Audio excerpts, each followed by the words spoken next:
Medical ഫാർമസിയുടെ മറവിൽ MDMA കച്ചവടം നടത്തിയ സ്റ്റോർ ഉടമയുടെ മകനാണ് പിടിയിലായത്. നെടുമങ്ങാട് തെക്കുംകര മുളവൻകോട് വാടയിൽ നാസറിന്റെ മകൻ ഷാനാസിനെയാണ് നെടുമങ്ങാട് എക്സൈസ് പിടികൂടിയത്. നെടുമങ്ങാട് ജില്ലാ ഹോസ്പിറ്റലിന് എതിർവശം കുറക്കോട് ബി കെയർ ഫാർമസി എന്ന സ്ഥാപനത്തിൽ നിന്നും 11 പ്ലാസ്റ്റിക് പൗച്ചുകളിലായി സൂക്ഷിച്ചിരുന്ന MDMA ആണ് കണ്ടെത്തിയത്. ചെറിയ അളവിൽ MDMAയുമായി ഇന്ന് രാവിലെ പിടികൂടിയയാളെ ചോദ്യം ചെയ്തതിൽ നിന്നുമാണ് ഫാർമസി വഴി വിദ്യാർത്ഥികൾക്ക് കച്ചവടം നടക്കുന്നതായി എക്സൈസിന് വിവരം ലഭിച്ചത്. തുടർന്ന് എക്സൈസ് സംഘം ഫാർമസിയിലെത്തി റെയ്ഡ് നടത്തി. ഫാർമസിയിൽ നടത്തിയ പരിശോധനയിൽ ബാഗിൽ നിന്നും 1.5 ഗ്രാമോളം MDMA പിടിച്ചെടുത്തു. വാടയിൽ നാസർ ഇത്തരം ഫാർമസികൾ നടത്തുന്നത് പലരുടെയും ലൈസൻസുകളുടെ പേരിലാണ്. MDMA വിൽപ്പന കേസുമായി ബന്ധപ്പെട്ട ഷാനാസ് മുമ്പും ജയിൽ ശിക്ഷ അനുഭവിച്ചിട്ടുണ്ട്.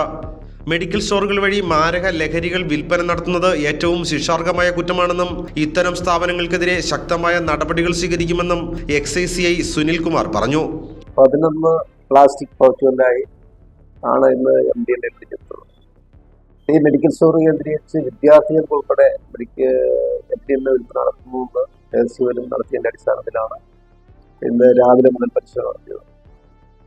മെഡിക്കൽ സ്റ്റോർ പോലെയുള്ള വ്യവസ്ഥാപിതമായ സ്ഥാപനങ്ങളിലൂടെ MDMA തുടങ്ങിയ മാരക മയക്കുമരുന്ന് ഏറ്റവും ദൂരവ്യാപകമായ ഫലങ്ങൾ ഉണ്ടാക്കുന്ന ഒന്നാണ്, പ്രത്യേകിച്ചും വിദ്യാർത്ഥികൾ.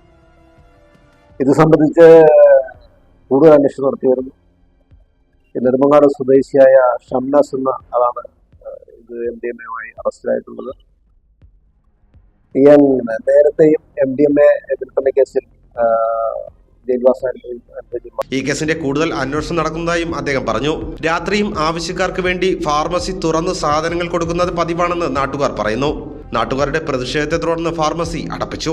എക്സൈസ് CI സുനിൽ കുമാർ CS-ന്റെ നേതൃത്വത്തിൽ assistant inspector PR Ranjith, preventive officer Biju S, grade SI-മാരായ Saji, Najimudheen, civil excise officer Rajesh, വനിതാ civil officer Manjusha, driver Sreejith എന്നിവരാണ് റെയ്ഡിൽ പങ്കെടുത്തത്.